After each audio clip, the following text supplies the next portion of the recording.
दोस्तों, एक मार्केट में पर्चों की दुकान से कुछ पुलिस वाले गलत तरीके से पैसा वसूल कर रहे थे। यह सब कुछ उस दुकान के सामने बैठा हुआ एक भिखारी देख रहा था। फिर वह वहां आकर पुलिस वालों को रोकने लगता है।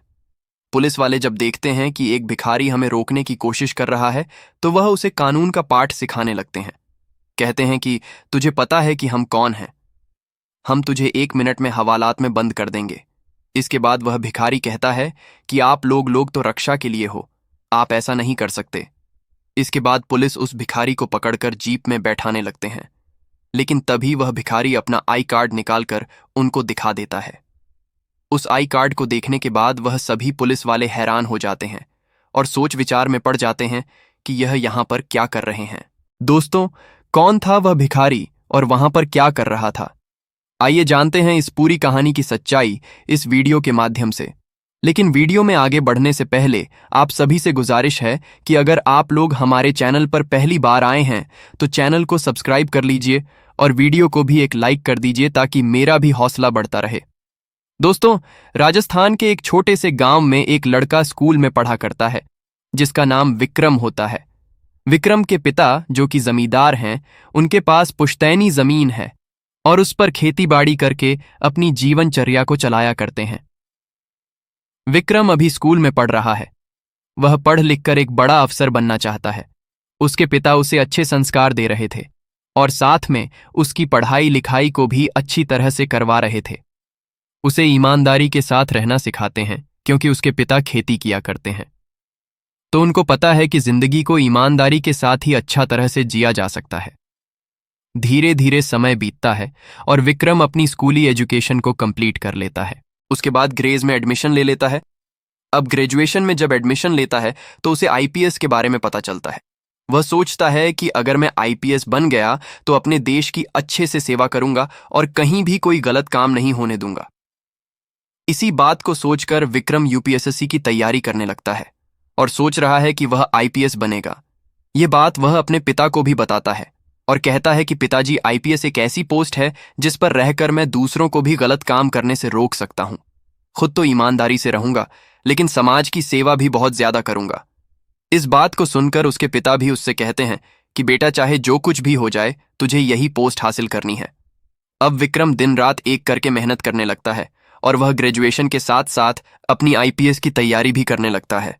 धीरे धीरे उसकी ग्रेजुएशन कंप्लीट होती है और उसके बाद वह यूपीएसएससी के लिए कोचिंग करने के लिए दिल्ली चला जाता है। दिल्ली में रहकर विक्रम कोचिंग किया करता है और उसके पिता उसके लिए यहाँ पैसे भेजा करते हैं और उसे कहते हैं कि बेटा, मन लगाकर मेहनत कर और अपने हाथ से और अपने लक्ष्य को हासिल कर ले। धीरे धीरे समय बीतता है और विक्रम का यूपीएसएससी का टेस्ट क्लियर हो जाता है। यूपीएसएससी का टेस्ट उसने अच्छे नंबरों से क्लियर कर दिया था और उसको एक आईपीएस का क्रेडिट भी मिल गया था। अब यह बात वह अपने पिता को बताता है तो पिता इस बात को सुनकर बड़ा ही खुश होता है और मन ही मन अपने बेटे पर गर्व महसूस करता है कि उसका बेटा अब एक ऐसा अधिकारी बन गया है जो अपने साथ साथ दूसरों को भी ईमानदारी से रहने की सीख दे सकता है। इसके बाद विक्रम अपने गांव में आता है और गांव में सभी लोग उसका धूमधाम से स्वागत करते हैं। कुछ दिन वह गांव में बिताता है और फिर अपनी ट्रेनिंग पर चला जाता है और ट्रेनिंग को करने लगता है। अब जैसे ही उसकी ट्रेनिंग कंप्लीट होती है तो उसकी पोस्टिंग एक जिले में करवा दी जाती है और वहां पर वह ईमानदारी और मेहनत से काम करने लगता है। विक्रम की पोस्टिंग जहां पर भी रहा करती, वहां पर वह घूसखोरी और बेईमानी को बिल्कुल भी बर्दाश्त नहीं किया करता और ऐसा करने वालों के खिलाफ भी उचित से उचित कार्रवाई किया करता है। अभी जहां पर वह ड्यूटी कर रहा था, वहां पर एक नेता के घोटाले को उजागर कर देता है और जैसे ही उस नेता का घोटाला उजागर होता है तो उसके बाद उस नेता को यह बात बहुत बुरी लगती है और वह विक्रम को एक बार समझाने के लिए जाता है। लेकिन विक्रम ने अपने पिता से ईमानदारी का पाठ अच्छी तरह से पढ़ा रखा था, तो वह उल्टा उस नेता को समझा देता है और कहता है कि अगर तुम्हें यहां रहना है तो ईमानदारी से रहना होगा, वरना जहां पर मैं काम किया करता हूं वहां पर बेईमान लोगों के लिए कोई भी जगह नहीं है। अगर तुम अपनी भलाई चाहते हो तो बुरे काम छोड़ दो या फिर इस जिले को छोड़ दो। यह बात नेता को चुभ जाती है, तो उसके बाद वह अपनी पोजीशन का फायदा उठाता है और उसका ट्रांसफर करा देता है। विक्रम सर का ट्रांसफर हो गया था, लेकिन इस बात का उसे जरा भी दुख नहीं होता है क्योंकि जहां पर भी वह ड्यूटी किया करता, अक्सर ऐसे लोगों से उसका पाला पड़ता रहा करता था। वह बहुत ही जांबाज और बहादुर ईमानदार आईपीएस ऑफिसर था और इसी दौरान उसकी पोस्टिंग एक और जिले में हो जाती है। अब वहां पर जाकर जैसे वह चार्ज संभालता है तो वहां पर उलझे केसों को ढूंढने लगता है और ढूंढ ढूंढ कर उन पर काम करने लगता है। अब यह बात उस डिस्ट्रिक्ट में चारों तरफ फैल गई थी कि यहाँ के जो आईपीएस ऑफिसर हैं वह बड़े ही न्यायप्रिय हैं और वह सभी के साथ न्याय किया करते हैं। इस बात को सुनकर जो वहाँ के लोकल दुकानदार थे वह बड़ा ही खुश होते हैं, क्योंकि उनको भी बड़ी परेशानी का सामना करना पड़ रहा था। तो इसी वजह से वह अपनी एक शिकायत पत्रिका बनाते हैं और आईपीएस साहब को दे देते हैं। अब आईपीएस साहब जैसे उनका शिकायत पत्र पढ़ते हैं तो उन्हें बड़ा ही बुरा लगता है, क्योंकि उस शिकायत पत्रिका में लिखा हुआ था कि दुकानदारों से पुलिस वाले अवैध रूप से वसूली किया करते हैं।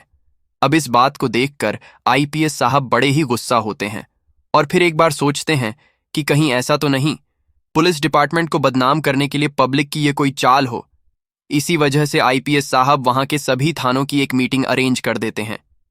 दूसरे दिन मीटिंग बुलाई जाती है और मीटिंग में आईपीएस साहब भी पहुंचते हैं। जैसे ही वह वहां पर पहुंचते हैं तो सभी पुलिस अधिकारी एकदम से खड़े हो जाते हैं और उनका आदर सम्मान करते हैं। इसके बाद आईपीएस साहब उन सभी से इस बारे में विचार विमर्श करते हैं और कहते हैं कि क्या तुम लोगों में से कोई भी किसी दुकान से अवैध रूप से वसूली किया करता है। तो वह वहां जितने भी पुलिस वाले थे वह साफ साफ उससे मना कर देते हैं और कहते हैं कि साहब, हम लोग ऐसा काम नहीं करते, हम आपकी तरह ही ईमानदार हैं और ईमानदारी से अपना समय व्यतीत करते हैं। भले ही आप चाहो तो मार्केट में जाकर किसी से भी पूछ सकते हो। अब इस बात का आईपीएस साहब को विश्वास हो जाता है और वह सोचने लगते हैं कि हो सकता है जनता ने ऐसे ही इनकी शिकायत कर दी हो ताकि पुलिस डिपार्टमेंट को बदनाम कर सके। इसके बाद आईपीएस साहब दोबारा से अपने काम धंधे में लग जाते हैं, लेकिन तभी अचानक से एक और शिकायत पुलिस वालों के खिलाफ उनको मिलती है और इस बार इस शिकायत को देखने के बाद आईपीएस साहब खुद से इस बात का निरीक्षण करने की सोचते हैं और सोचते हैं कि मैं खुद जाऊंगा और इन सब चीजों के बारे में पता लगाऊंगा। ऐसा सोचकर उन्होंने अपनी टीम को बुलाया और फिर थानों का निरीक्षण करने के लिए वहां से चले जाते हैं। लेकिन जैसे ही रास्ते में जा रहे थे तो एकदम से उनको ख्याल आता है कि अगर ऐसा वह लोग कर रहे होंगे तो हो ना हो उनके साथ ही यहाँ पर भी हमारी टीम के अंदर जरूर होंगे और वह लोग उनको इन्फॉर्मेशन गाड़ी ऑफिस में ले जाने के लिए कहते हैं और कहते हैं कि गाड़ी को वहीं पर वापस लगा दो, हम लोग कहीं पर भी नहीं जा रहे हैं। अब ड्राइवर आईपीएस साहब की गाड़ी को लेकर वापस से उनके ऑफिस में पहुंच जाता है और आईपीएस साहब अपने ऑफिस के अंदर चले जाते हैं। वह ऑफिस के अंदर बैठ गए थे और बैठे बैठे गहरे सोच विचार कर रहे थे कि इस बारे में किस तरह से इनका पर्दाफाश किया जाए और रंगे हाथों इनको पकड़ा जाए।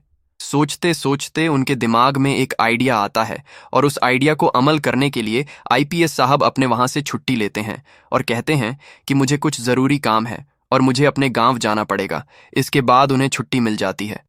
इसके बाद वह वहां से अपने गांव चले जाते हैं।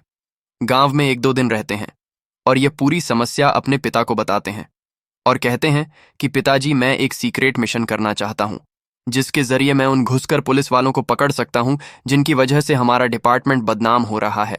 इसके बाद उसके पिता कहते हैं कि बेटा, अगर ऐसी बात है तो तू जरूर ऐसा कर और मेरा आशीर्वाद तेरे हमेशा साथ है। ऐसा कहकर उसके पिता ने उसको आशीर्वाद दे दिया था। तो आईपीएस साहब वहां से पास के शहर में जाते हैं और वहां पर एक मेकअप आर्टिस्ट से अपना मेकअप करवाते हैं और अपना भेस बदलकर एक भिखारी बन जाते हैं।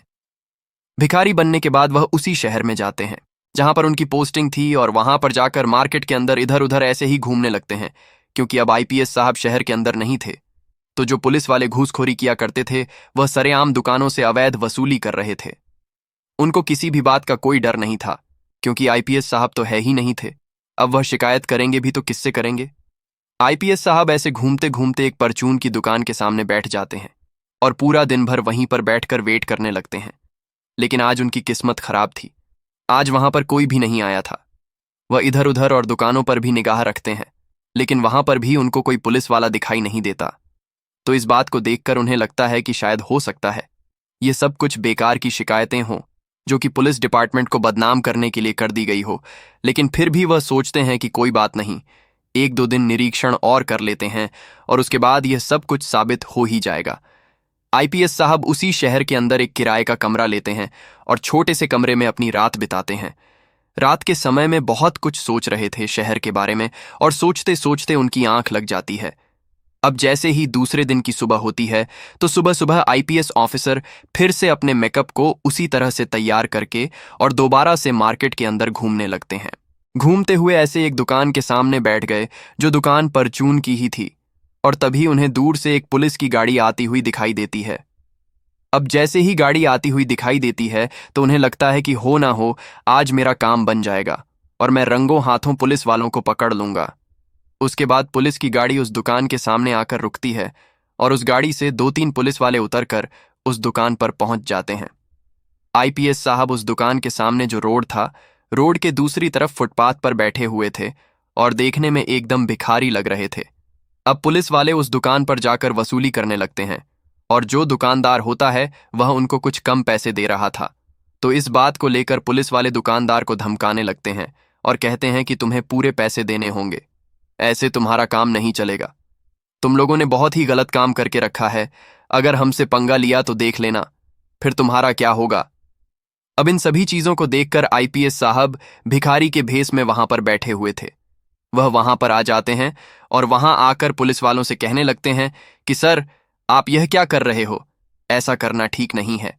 अब जब पुलिस वाले देखते हैं कि एक भिखारी हमें समझाने की कोशिश कर रहा है तो वह उसे उल्टा धमकाने लगते हैं और कहते हैं कि तुम्हें पता है कि तुम किससे बात कर रहे हो, हम लोग पुलिस वाले हैं और हम चाहे तो तुम्हें अभी अभी हवालात में बंद कर सकते हैं।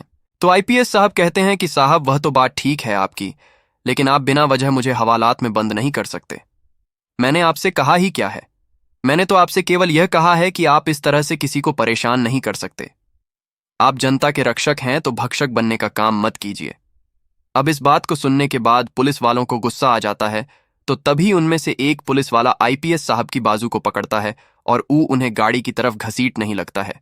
लेकिन इतनी ही देर में आईपीएस साहब अपनी जेब से वह आई कार्ड निकालते हैं जिसमें लिखा हुआ था कि मैं कौन हूं, और जैसे ही पुलिस वाले उस आई कार्ड को देखते हैं तो हैरान हो जाते हैं। अब आईपीएस साहब अपना मुखौटा हटाते हैं और मुखौटा हटाते ही पुलिस वाले अपने हाथ जोड़ लेते हैं और उनके पैरों को पकड़कर माफी मांगने लगते हैं। कहते हैं कि साहब हमसे गलती हो गई, हमें माफ कर दो, आगे से ऐसा कभी नहीं होगा।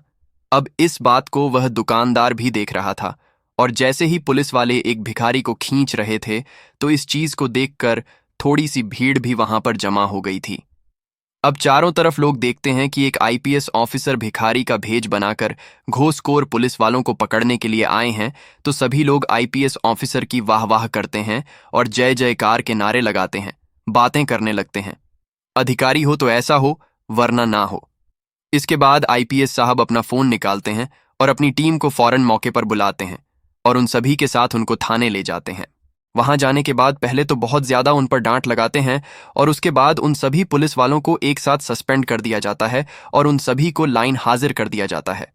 इसके बाद आईपीएस साहब दूसरे दिन एक और मीटिंग रखते हैं और उस मीटिंग में उन पुलिस वालों की करतूत को बताते हैं। वहां पर कुछ लोगों ने उनका वीडियो भी बना लिया था जहां पर वह लोग खड़े हुए थे, तो उस वीडियो को भी मीटिंग में दिखाया जाता है और कहा जाता है कि अगर आप लोग बुरा करोगे तो आपके साथ भी ऐसा हो सकता है।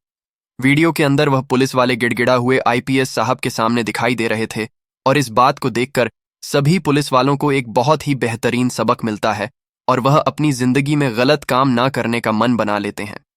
कुछ पुलिस वाले उस वीडियो को देखकर मुस्कुरा रहे थे क्योंकि वह ईमानदार थे, वह ऐसा काम नहीं किया करते थे, तो इसी वजह से उनके चेहरे पर मुस्कुराहट आ गई थी। और आईपीएस साहब जैसे ही देखते हैं पुलिस वालों को तो वह पहचान जाते हैं कि इनमें से कितने पुलिस वाले अच्छी तरह से काम करते हैं और कितने पुलिस वाले गलत तरीके से पैसा कमाया करते हैं। अब यह खबर अखबारों में भी छप गई थी और चारों तरफ इस खबर के चर्चे हो जाते हैं।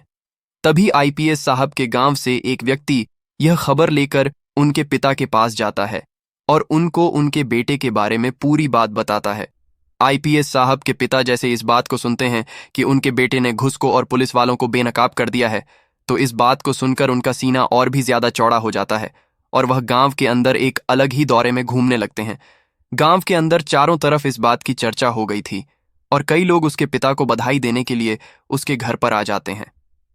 इसके बाद आईपीएस साहब के पिता अपने बेटे के पास फोन करते हैं और कहते हैं कि बेटा, शाबाश, आज तूने मेरा सीना फक्र से और भी ज्यादा चौड़ा कर दिया। पूरे गांव में तुम्हारे इस काम की चर्चा है और सभी लोग मुझे बधाई देने के लिए आ रहे हैं। बेटा, हो तो ऐसा हो, वरना बेशक से ना हो। इस बात को सुनकर आईपीएस साहब भी अपने ऊपर प्राउड फील करते हैं और वहीं पर इसी तरह से काम करते रहते हैं। तो दोस्तों, यह थी कहानी एक आईपीएस साहब की जिन्होंने भिखारी बनकर डिपार्टमेंट के कुछ घूसखोर पुलिस वालों को पकड़ा। आप क्या कहना चाहते हो आईपीएस के बारे में? आप क्या कहना चाहते हो उनके पिता के बारे में? आपकी जो भी राय है कमेंट सेक्शन में अवश्य लिखिए। अगर कहानी आपको जरा भी पसंद आई है तो वीडियो को लाइक और प्लीज हमारे चैनल को सब्सक्राइब करें। जय भारत।